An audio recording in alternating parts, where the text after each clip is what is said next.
Ce vendredi, il était question de chiffres lors de la séance plénière mensuelle. À l'ordre du jour, la présentation des comptes de 2016, une année qui se solde par un résultat excédentaire de 52,3 millions d'euros. C'est 30 millions d'euros de plus qu'en 2015. Des résultats bien meilleurs qu'envisagés et dont se félicite la majorité de la droite et du centre qui a une nouvelle fois rappelé le contexte difficile.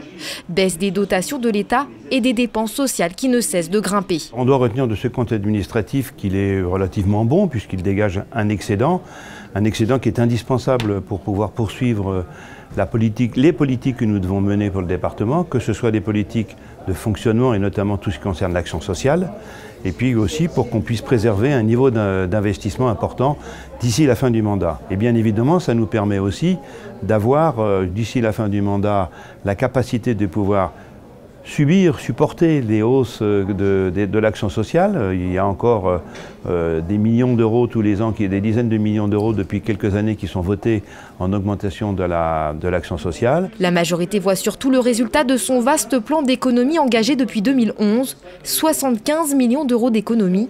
Mais si les comptes de 2016 sont dans le vert, c'est aussi grâce aux 65 millions d'euros de recettes supplémentaires dégagées avec l'augmentation de la taxe foncière l'année dernière. Et cet excédent fait dire à l'opposition que cette augmentation de 4% n'était peut-être pas nécessaire. On s'aperçoit donc que finalement, une partie de cette augmentation n'a pas été utilisée pour le budget 2016. Et nous, ce que nous avions défendu à l'époque, c'était d'examiner encore assez finement une marge peut-être d'économie qui pouvait encore exister, plutôt que d'augmenter les impôts. Et si l'augmentation d'impôts se révélait inexorable, c'était de faire une augmentation progressive.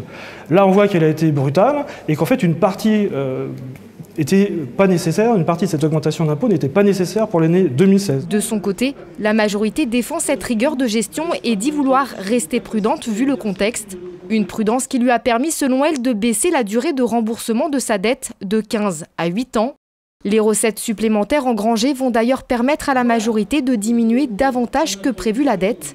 Les élus de la droite et du centre tablent sur un retour de celle-ci à 980 millions d'euros fin 2017, tandis qu'elle s'élève à 1 milliard d'euros actuellement.